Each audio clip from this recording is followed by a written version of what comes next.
welcome you to the deep dive. Hello, everyone. Today we're embarking on what I think is a really beautiful journey together. We're going to do a detailed exploration of session 42 of the Law of One. That's right, using the source material you've provided. Exactly. And our aim is, well, to be your guides, really.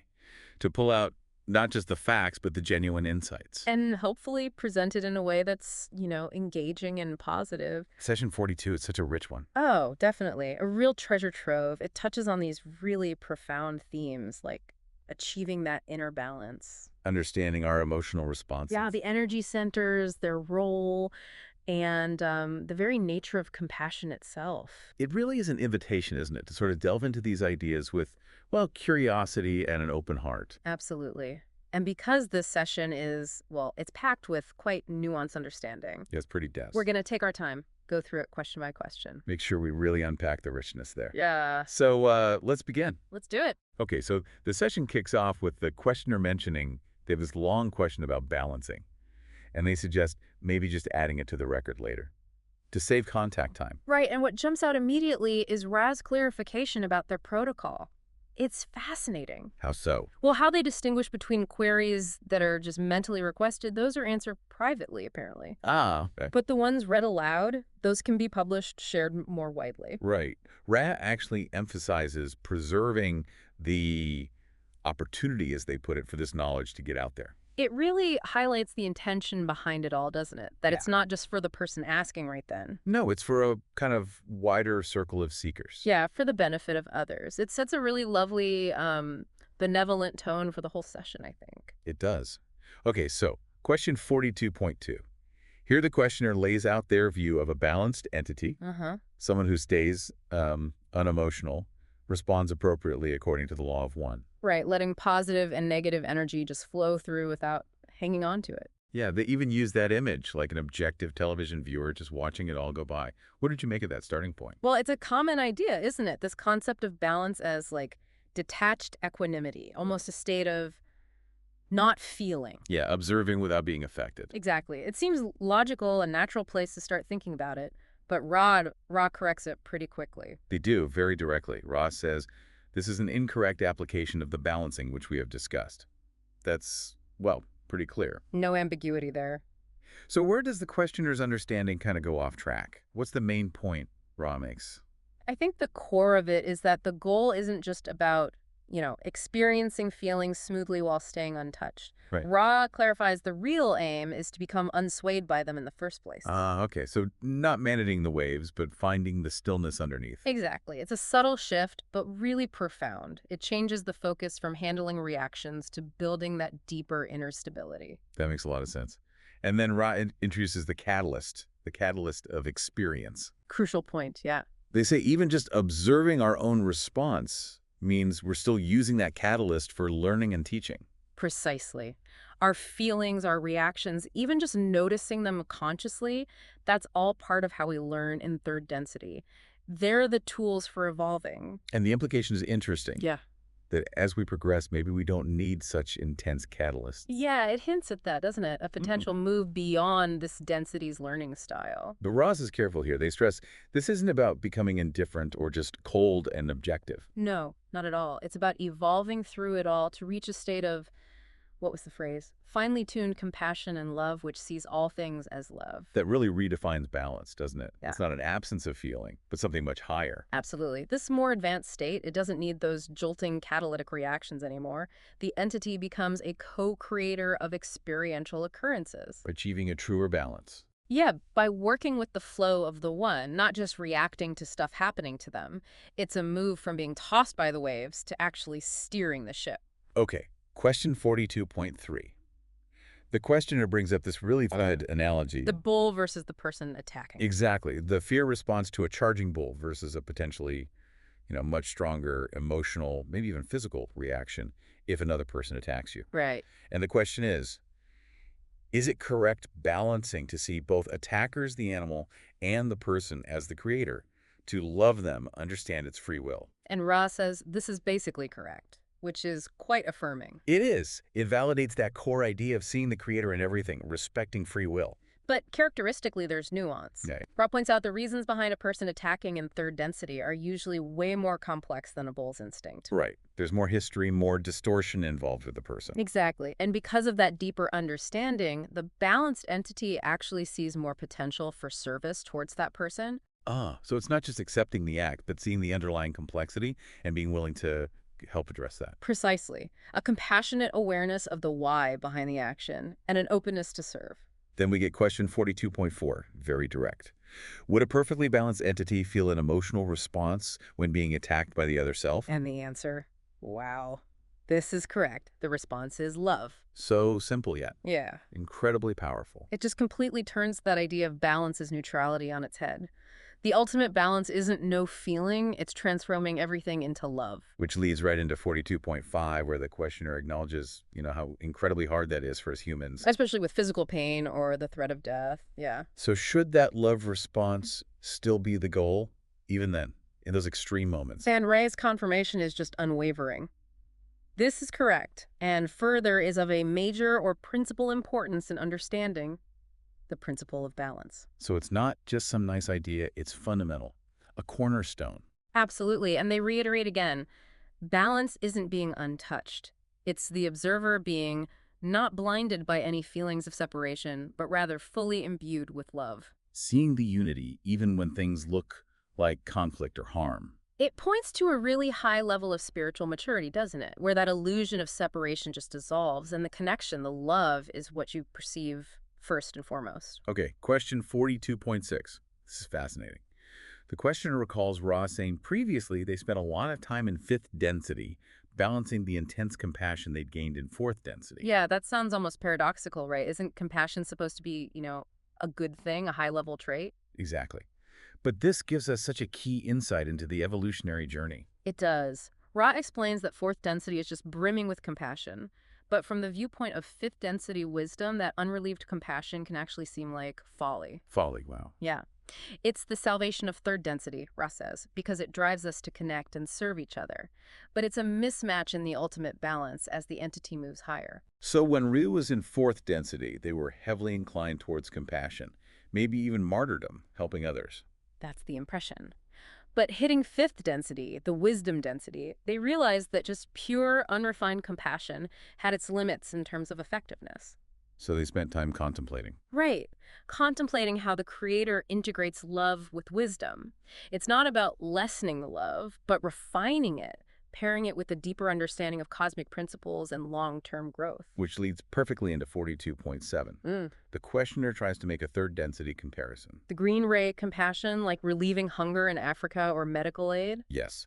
And then suggests maybe a more balanced fifth density view would be to provide the learning needed for fourth density awareness, not just the physical stuff. And Ra's response is quite firm on this one. Very. This is incorrect. To a mind-body-spirit complex which is starving, the appropriate response is the feeding of the body. You may extrapolate from this. It's such a powerful, grounding statement. It really emphasizes meeting basic needs, the link between our physical and spiritual well-being. You can't really teach someone who's starving. No. But Ride does agree with the questioner's underlying point, that a purely green ray response can sometimes lack that broader wisdom perspective. Yes. Wisdom lets an entity see its contribution to planetary consciousness just through the quality of its being. Regardless of obvious actions or results. Exactly. It's about the inner resonance, the intention. That has effects far beyond what we might immediately see. This connects to 42.8, which asks about the metaphysical reasons for extreme suffering like starvation, maybe in places like Africa. Is it random, or is there more to it? Ra confirms the idea of catalytic action. These incredibly tough situations act as powerful catalysts for growth. For everyone involved, those suffering and those witnessing. Yes. But crucially, Ra also stresses the free will of an entity to respond to that suffering. Right. Offering help, like food, is an appropriate response within the framework of your learned teachings at this time. It emphasizes our need to cultivate love and service right now in this density. It's a really skillful weaving together of the bigger cosmic picture and our immediate human responsibility. It is, acknowledging the catalyst, but also our own agency and duty to act with compassion. Precisely. Okay, shifting gears a bit with 42.9, energy center activation. Comparing someone who represses emotions versus someone balanced and unswayed. And Ross starts by pointing out an incorrect assumption in the question itself. Which is? The idea that a truly balanced entity would even find themselves in what we call an emotionally charged situation. For them, the situation just doesn't carry that charge. Ah, right. So it's not about keeping cool during the drama. It's that the drama doesn't register as drama for them. That's the idea. Then Ra explains repression, consciously choosing not to engage with the catalyst in the moment. That actually depolarizes the entity, dims the energy center. Oh, interesting. But they add a caveat. Yes, that some positive polarization might happen if the repression is done specifically for the sake of others, like holding back anger not to hurt someone. Okay. And what about someone who feels the catalyst but doesn't react outwardly? Ross says that person isn't fully balanced yet, but they don't suffer depolarization because of the transparency of its experiential continuum. Meaning they're processing it internally without the outward show. Seems like it. It's like the energy flows through without getting blocked or expressed in a distorted way. So that sounds like a step towards balance, doesn't it? More internal processing. Definitely. And Ross says the path involves gradually increasing self-awareness, observing our own reactions consciously. And they add that reminder to be patient. The catalyst here on Earth is intense. It is. It takes time and consistent effort to learn and teach ourselves through it. A comforting reminder, really. So 42.0 follows logically. Mm-hmm. How do you tell the difference between just stuffing emotions down and being genuinely unswayed? Ra comes back to that key point. For the balanced being, any situation is just potential for service. It lacks that emotional charge. So the closer we are to seeing things that way. The closer we are to balance. And they give very practical advice, too.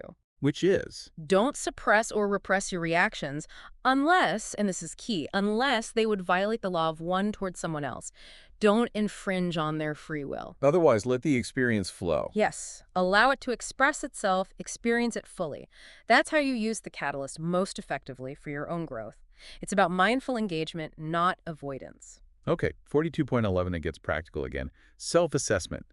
How can we figure out which energy centers are humming along okay and which ones might need some attention? Ra gives a great framework here. Look at your thoughts, your feelings or emotions, and least of all, its behavior. Those are the signposts. So mainly the inner world, thoughts and feelings first. Yeah. They suggest reviewing your day, your diurnal cycle, and noticing any inappropriate thoughts, behaviors, feelings, and emotions. And then mapping those distortions to the corresponding energy center, the vibrational ray, red, orange, yellow, etc. Exactly. By placing them in the right ray, you can see where the imbalances might be, where the work is needed. It's a really practical tool for inner work. A roadmap for balancing ourselves. Right. Okay, 42.02.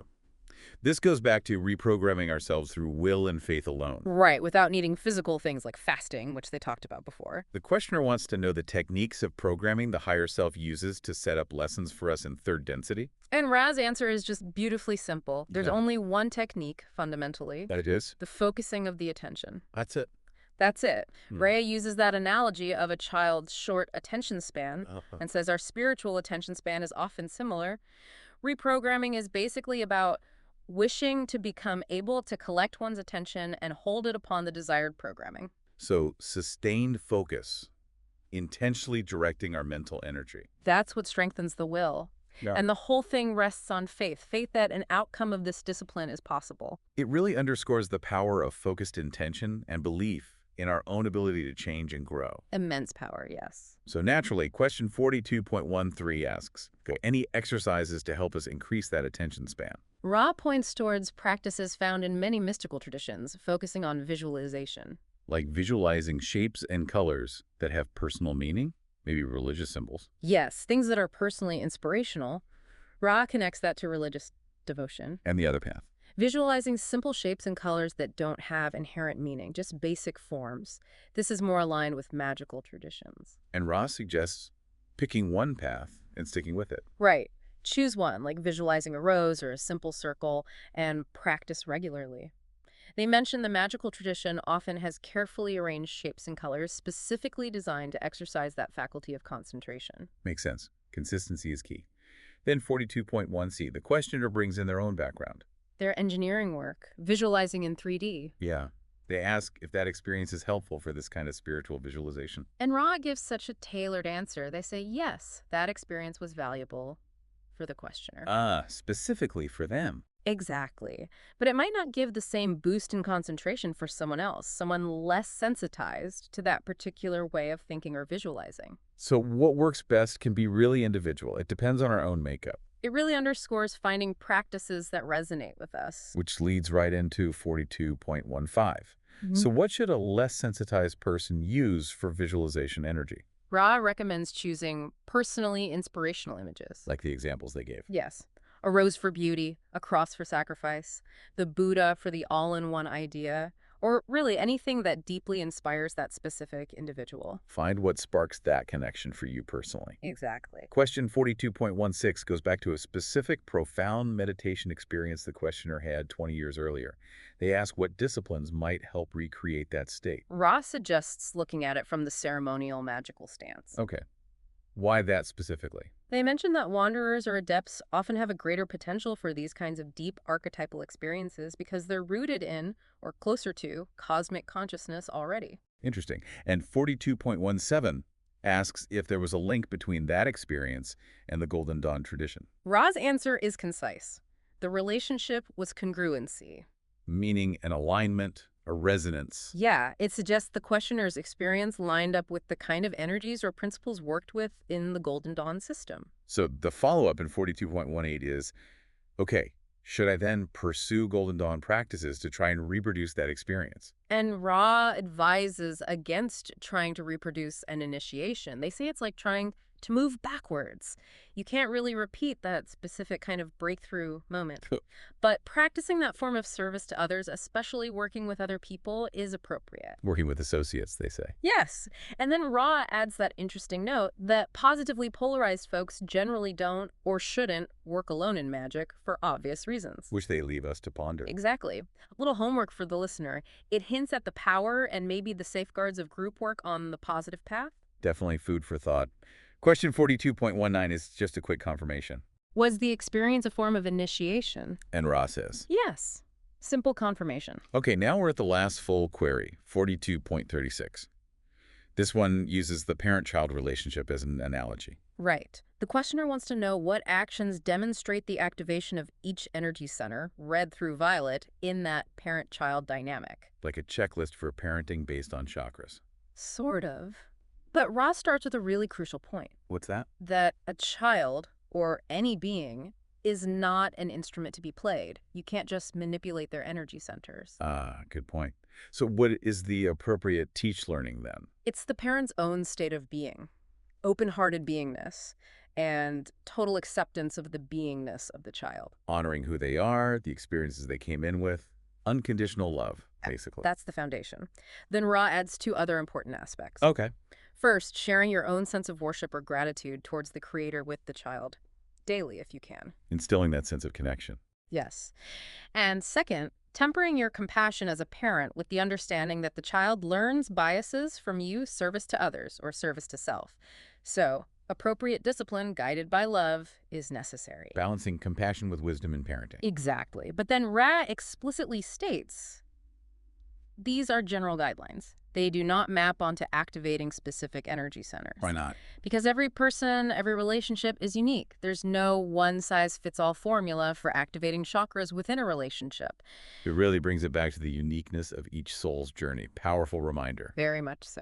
Okay, finally, 42.21. A brief query, or potentially brief. It touches on cattle mutilations. The specific parts removed, connection to energy centers, the reasons why. But the questioner also offers a simpler alternative. Okay. Anything to make the instrument more comfortable or improve contact. And Ra chooses to address the second part. They decline to get into the cattle mutilation topic right then, suggesting maybe another time. Okay. But they do reassure them that the instrument, Carla, is doing well. Good to hear. Yeah. That's where Ra gives their closing statement for the session. That's right. So, wrapping up our deep dive into session 42, wow. The depth there is just incredible. It really is. We've talked about balance, seeing it not as shutting down emotions, but as this deep inner stillness founded on love and understanding. Yeah, and love as the active response, the ultimate goal, even when things are incredibly difficult.